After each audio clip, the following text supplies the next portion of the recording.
ദൈവം 6 ദിവസം കൊണ്ട് ദൃശ്യപ്രപഞ്ചത്തെ സൃഷ്ടിച്ചു എന്ന് പറയുന്നത് ശരിയാണോ?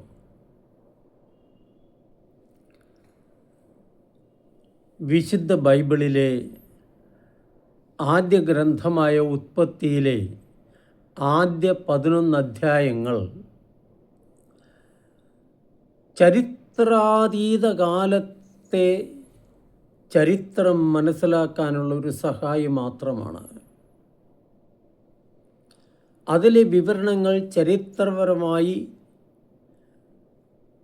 പൂർണ്ണമായും വസ്തുനിഷ്ഠമാകണമെന്നില്ല. അതിൻ്റെ പുറകിലുള്ള സന്ദേശമാണ് പ്രധാനപ്പെട്ടത്. 6 ദിവസം എന്നത് അക്ഷരാർത്ഥത്തിൽ എടുക്കേണ്ടതല്ല. അദൃശ്യനായ ദൈവം ദൃശ്യാദൃശ്യ പ്രപഞ്ചത്തെ മുഴുവനും സ്വശക്തിയാൽ നിർമ്മിച്ചു, ഉണ്ടാക്കി, സൃഷ്ടിച്ചു. ഇതാണ് മുഖ്യ സന്ദേശം.